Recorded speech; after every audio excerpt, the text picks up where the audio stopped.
Hello and welcome so much. Hello and Welcome so much. Welcome. all right, Vlad, get over here. Podcast. I'm Vladdy, and I'm taking over Jared's spot.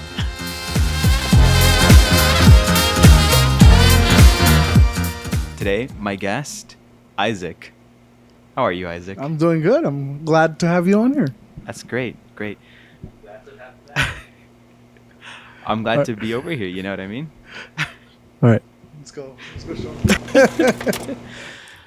Hello and thank you so much for tuning in. My name is Jared Urain with the 5 Diamond Group here at Vice Realty, and this is Isaac. This is the Move It Podcast. Thank you so much for tuning in. We wanted to just remind you that before we get started, if you want to stay updated with any updates and publishes that we do here, there's always that reminder bell down below. If you like the content that we're providing, obviously, we'd love to be able to share it with whoever you find that would take away from the value. In addition, we do have comments down below, and anything that you put in there, we are more than likely going to reply to. So if you have questions, we'd love to hear them directly from you. With that, let's get started.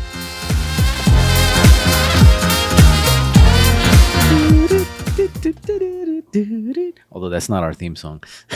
I don't know. It kind of sounds like. Unless it's you dreaming of me. I don't know, man. So, Isaac, episode 2 of this month's special edition of The Economy and Our Real Estate Market. This is a special month for us, I think, in the industry, because when we look back at this period in time, this is going to be a pivotal moment in history. And most people aren't going to realize that for a few months down the road. Why is it a pivotal month in history for our economy? Because we've been working through the last couple of years of fighting inflation, the Fed raising the rate, the markets are changing, all of these efforts to try and get to a point where there's actually a shift downward on the inflation rate, which helps get back on track economically, let's say, right? We've seen pretty drastic activity for the last couple of years. I mean, 2021 was pretty amazing. Like, it was just a lot of fun. And yet, at the same time, it can't be sustainable. Mm-hmm. And so with that in mind, and understanding that the Fed is doing their best to try and tamper down inflation, what that means is that they're trying to slow down the economy so that we can get back to normal pricing, but that's like at least another year or two down the road. And this moment of where we see the economy shifting towards a lower rate, it's giving a lot of hope for a lot of people, especially in the marketplace, to be able to kind of like purchase and you know, forecast expectations. The reason why it's important for us, I think, is because it is a moment where we are going to see a transition. We've seen kind of like what we call the volatility. Our peak last year was what? 482? 40 median price point here in Las Vegas, 482 in April, I think it was, right? May was the peak. There you go. May was the peak, so just a little bit over a year ago. And then we bottomed out towards the end of the year at 424, I think was the lowest, right? Yeah, in December. Yeah, something like that. That was a pretty drastic and quick drop. I mean, terrible year in real estate, but hey, we dropped like $60,000. Right. And so while that is a fact of history, it's actually a good thing, and we see it in the marketplace. And so with that in mind, we know that this episode 2 is going to bring some more insights, not just on what we expect the market to continue to do, but things that we can take advantage of here in the marketplace. So, and the thing that you got to keep in mind is that we saw prices rise way too high, like way too quickly, right? So 2020 to end of 2021, we saw just huge, acceleration, right? Yeah. And so the fact that prices came down, most people would see it as a bad thing. Like, you know, I just lost money and lost equity, especially if you bought like in January or February of 2023, 22. I mean, you would think that would be a bad thing, but keep in mind that those people probably got 3.5% rates, which still keep it very affordable, right? So even if they overpaid in a sense, their payment is really what matters. That's right? And so and then the fact that prices dropped is just to normalize everything. So it really just kind of resetted everything to where it should have been. True. You know, so we're starting to see the increase, the normal increase. Exactly. In fact, you make an excellent point. If March of last year was the line in the sand where people were getting rates below 3 and 4%, you're in a good spot. You might have paid higher, but your monthly payment is probably going to be better than some folks today Yep. at a lower price point. And so that's a positive thing, which means we are only 14, 18 months, 14, 15 months away from when that all started, right? And so for us now, we're seeing the effects of all of the Fed's effort to try and slow things down. That's about right on time.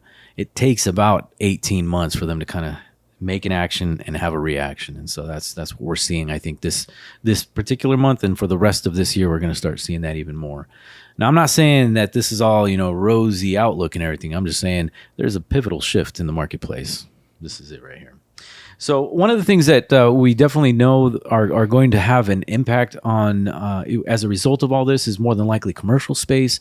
If commercial ownership is in your portfolio, that's definitely something that you need to be aware of, because most of the vacancies that are there today have to do with office space and people not wanting to come back to the office. And so the question is, do these companies survive? And is a lot of that is a lot of those vacancies, are they going to become even more prevalent down the road? My guess is more than likely yes. In the next year or two, we're going to see a lot more commercial space open up, which then opens up an opportunity for most likely lower commercial rental pricing. Yeah, you've seen an increase in commercial spaces being built.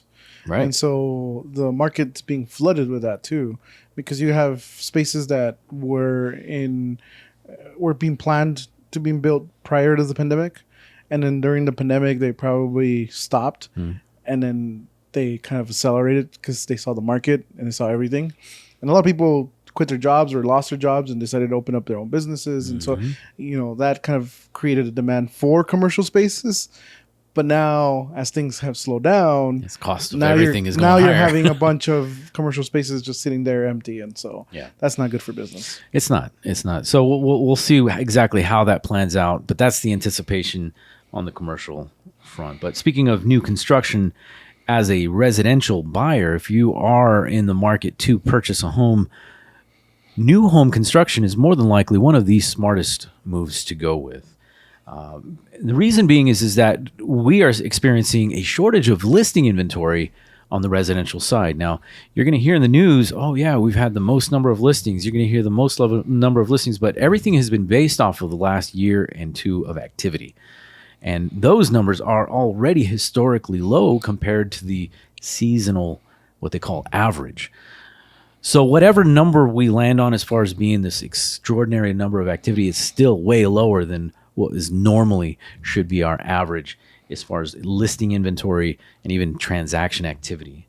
And so with that said, our inventory options for buyers today are still thin, and a new home construction is one way you can solve that problem. And many people have actually exercised that option. We've had quite a few clients go in and buy a new home to bypass the whole negotiation portion, the whole pricing component to it, even the challenges of inspections and appraisals. Just becomes a moot point at that point. Yeah, and you make a good point. The thin inventory, right? So that's the challenge, especially if actually in any price point, even in the higher unless you're like in a ultra luxe space, anything under $1 million is pretty tough to find something quite decent. So if you're looking for a dream home, if you're looking for something specific, that's where new construction really can have some benefits to that. Yeah. So. And the beautiful thing is that they're getting a new home that is literally builder certified, let's say. They've got at least coverage for a couple of years on all of those items. Plus, they don't have to worry about any sort of wear and tear on any of these old, compared to some of these old homes. The new home construction gives them that confidence to buy. At least they know they're going to last the next few years. They're going to be able to make their money back on some of that stuff. In addition, because builders are buying and building more and delivering more, there's a lot of other options that might just be move-in ready for some folks. We've had one of our clients go in and purchase at the beginning of the year, and they customized it all the way to their liking. We had another client went and bought a few homes just to be able to get enough for the family. And so, in my opinion, their timing was absolutely spot on. because we saw the bottoming of the market and the shift moving upward in terms of our pricing, median price point. So take a look at new home inventory. More than importantly, for you as a buyer, if you're thinking about making that next step, take a look at not just the new home options, but have one of our experts be there with you, because we can help you not just navigate the purchase process, but being able to help you make sure that you get the right terms that are best for you. And here's the reason why. And this is the caveat. When it comes to new home construction, whose favor are those contracts written under? It's going to be the developer, right? Yeah. And so you don't have representation, even though you are working with their agent. They don't have your best interest at hand. So you want to make sure that you are protected along the way on every aspect. And that's super important to understand, because a lot of people just walk in to these new home communities and they don't have any representation. They don't have anybody going with them, and they just sign a contract. And these contracts, like Jared said, they're there to protect and to favor the builder, the developer on that. They're not there to help you out. Most contracts that we write up have a 10 to 15 day contingency where they can escape, can get out of the contract. These, I believe, only have like about 5 days. Mm-hmm. And then you're kind of locked into that and you're losing your EMD. And so it's really vital for you to understand what you're signing, what you're getting yourself into. And if you talk to the sales agents there, they're going to tell you that nothing's negotiable. But in our experience, everything is negotiable. And so that's where we can figure out how we can save you money, whether it's through some type of credit towards, upgrades, or, lending, closing cost options, where they cover your closing costs, give you some type of credit on that. And then some even provide closing costs and then some additional to upgrades. Mm-hmm. And so there's just different ways to navigate that. Mm-hmm. But, it helps to have somebody like us going in there on the first visit to help navigate that. Also keep in mind that because these are their communities, you as the buyer are likely going to pay some of their closing costs, which means that's going to add to your out-of-pocket expenses. Now, they kind of masquerade that as, if you use our lender, we'll give you this credit, usually 10 to 12, 15,000 of some sort, in order to offset those costs, right? But at the end of the day, what's going to be the best for you? Is it using their lender and going with their programs, or do you have a lender who can help get you a better price? And so having those discussions is absolutely valuable in your search. I compare it to like buying a new car, right? Mm. Like when you go buy a new car. If anybody knows that, it's you, man. if you go buy a new car, like the dealership is there to make sure you walk out with a car. Mm. They don't care what credit, how much money you're putting down. They'll figure it out. And you'll tell them, this is how much I want to pay. And they'll just extend the loan term to make sure to get you as close as possible. So you walk out with that car. They're trying to get no excuses. So it's kind of the same thing with new home builds, is they're there to make sure that you walk out, sign contract. Because worst case scenario, you're forfeiting an EMD or earnest money deposit, right? Best case scenario, they made a sale. So it's very important for you to walk in with somebody that can kind of slow you down and say, okay, let's think about this one. That one home that you saw, the model home, isn't how you're going to get it. So it's kind of like the commercials for the new cars. They show you the nicest car, but when you walk in and you're looking for your budget car, that's not it. So super, super important to kind of know all the details when buying a new home. But they are definitely a great option because of some of these incentives and because of the lack of inventory that we have right now. Definitely.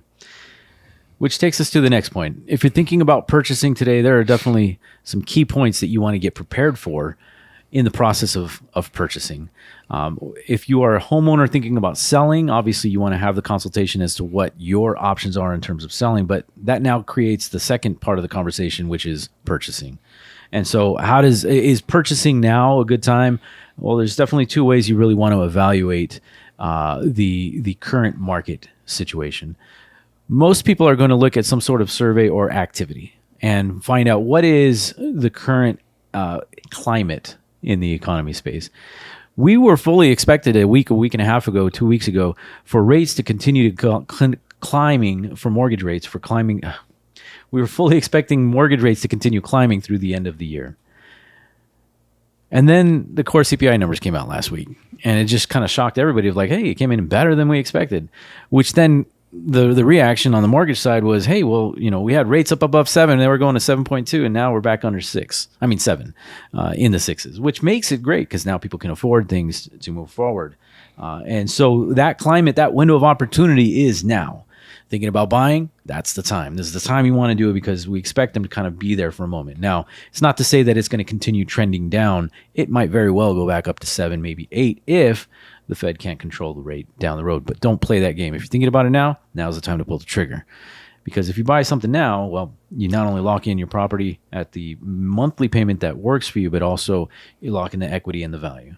And we expect home prices to continue to go up. Why? Yeah, and talking about this, about the surveys and the research that most people do, home price expectation survey, HPES. I talk about it in a video. We're going to throw the link on here. I talk a little bit more about it in depth. But definitely, as we see prices go up, rates coming down kind of help that out. So as we see inventory low, we're probably going to continue seeing inventory low. Yep. But the fact that rates are going down might be a good indication that some sellers that have been on the fence about selling their home might consider pulling the trigger and putting more inventory in the market. And that's really what we need is more inventory. Right. And so... and that's the reason why prices will continue to go up because we don't have enough inventory. Yeah. And so for anybody who's thinking that the market's crashing, well, it's not. It hasn't. It won't. It just simply is getting a little bit more expensive. But the fact that we're seeing these rates kind of average out and probably going to end up settling in the 5.5% to 6.5% rate is going to make a huge difference. Because if we were at 7% right now and they were to drop to 5.5%, a 1.5% price drop, that's probably a $500 to $700 payment difference. For most people that are buying right now. Right. Limited inventory. Now we got an added influx of buyers because now they see the prices rates going down, the cost of actually affording a home.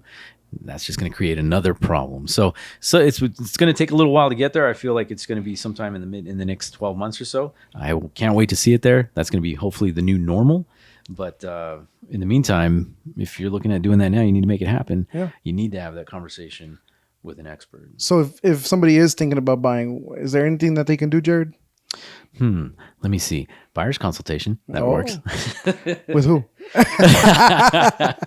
So here at the Five Diamond Group, we do have a team of agents who specialize in being able to help you as a buyer navigate the current state of the real estate economy. And of course, our goal at the end of the day is to make sure that your unique situation and all of your needs are met. And that's one of the advantages of being able to have a no obligation consultation for you and your family. No two transactions are the same. Every one is unique, like a diamond. Hey, that's a good line, right? But our goal is to be able to just assess your current situation, your goals as a family, to be able to help you reach those goals, get you in the right direction, and navigate the current climate of real estate to get in there at the right time. And I don't know about you guys, but when I do any type of large purchase, like anything, I'm buying a monitor, I'm buying a computer or something like that, I do tons of research. And we're only talking about maybe, like, say, a computer, a couple $1,000s, right? For like a nice one. And I still do research for like weeks. I don't just go and buy the first one I see. So when you're buying a home, which is going to be essentially a $500,000 purchase or even more, of your life, right? The biggest purchase of your life. Why would you want to settle with just anybody, right? And so that's probably my biggest advice is don't go settle with the first agent that you meet. Make sure it's the right agent. If obviously, if you're talking to us, you've pick the right agent. But sometimes we hear like, oh, well, I went with, a friend of a friend or my cousin who just got licensed, or my cousin's been licensed for 10 years, but has only done 3 deals. They're probably not the best option for you because they're not well informed. We do this day in, day out. And so we're trying to stay on top of every information possible. So that's super, super important when making this type of decision, right? And so you have to be 100% comfortable with who you're going to be working with. And hey, you might meet with one of us and we might not be the best fit for you, and that's okay. At the end of the day, you have to go find the right person that's going to help you through that process. And at the end of the day, you have to be 100% satisfied. You don't want buyer's remorse when buying a $450,000 house. And we've seen it. We've seen it a few times where people said, man, I wish my agent would have told. I wish I'd known this. I wish I heard that. And our tagline that we stand by is giving you the right information the first time. That's just because we've heard that statement so many times. We don't want to have our clients have that experience. So definitely take that time, have an expert consultation, be able to help you understand your situation. If nothing else, you walk away with an action plan that will help you with whatever your next steps are. To wrap it up, we've got one last post that we read this morning about the national median price point. What was that at? $426,000. Second time in the U.S. history that the prices have been this high as a nation.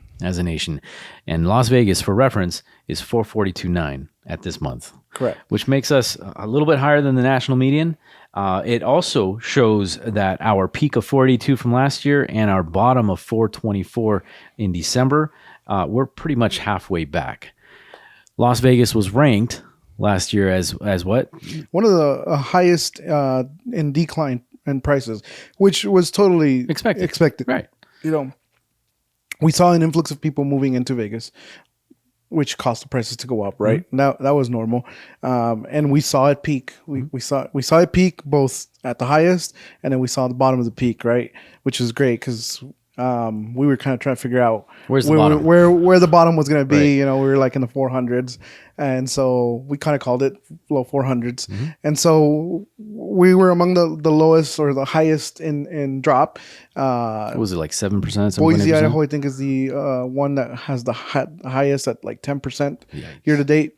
We're at like 7.4%, which is still significant, but we're seeing prices go back up. And that's where I feel is the key difference. While we did get that 7% hit, which we expected and totally welcome, in the last 2 months, we've seen those prices kind of regain momentum. So we're halfway back to what we were in terms of price point. We're almost 450 in the next couple. So be careful with headlines because headlines are deceiving, right? If you saw Las Vegas had the highest, or second among the second highest declines, then you're going to think, oh my God, Las Vegas market is crashing. I need to sell now before they drop more. But when you understand the full context, then you kind of understand like, okay, this was normal. This is okay. Prices are going back up again. And you saw 425, 442. Now we're, $15,000, $20,000 increase. And we're probably staying right around there. We're going to fluctuate a little bit, right? We're going to come down. We're going to come back up. But that's normal. That's how a normal real estate market should be. Right. It shouldn't be climbing $10,000 every single month. Right. Volatility Yeah. is where I think we've gotten past a lot of that hype and volatility over the last couple of years. One of our guy, David Childers, calls 2021 and 22 the unicorn years.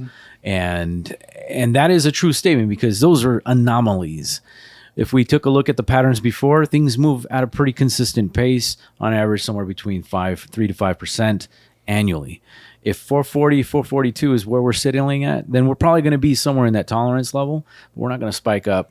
It'll take a little while, but it's going to be more consistent. You factor in the shortage of inventory, the rate adjustments, the time of inflation.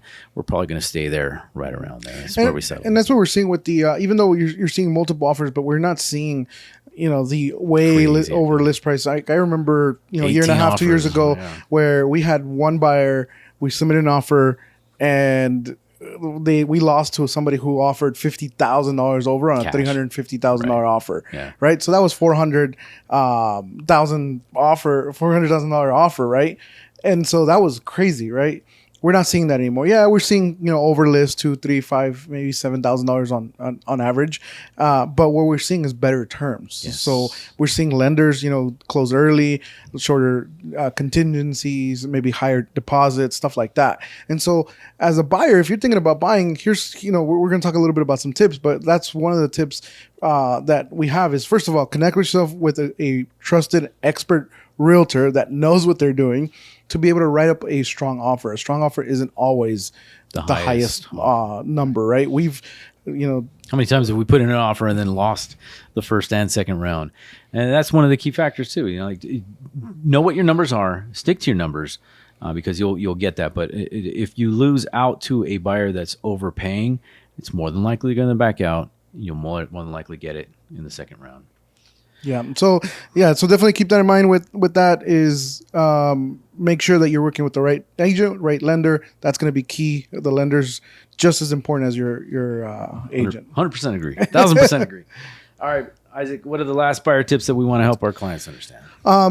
Look for that hidden gem in the neighborhood. Sometimes there's bad marketing on from unexperienced agents. Photos aren't there, the quality's not there, and they've been in the market for a longer I time. call that AKA a lazy agent. Lazy agents, yeah. And so look for those properties that might not look the best. So look for the photos that aren't looking the best and go look at those homes because they're more likely aren't that bad, and you might be able to get a yourself good deal. in the foot. Yeah. Or I'm sorry, you'll be able to get your foot in the door and then not be able to overpay too much. Love it. It works. It definitely works, especially in this marketplace. We will continue to see a loss of agents because a lot of them are lazy.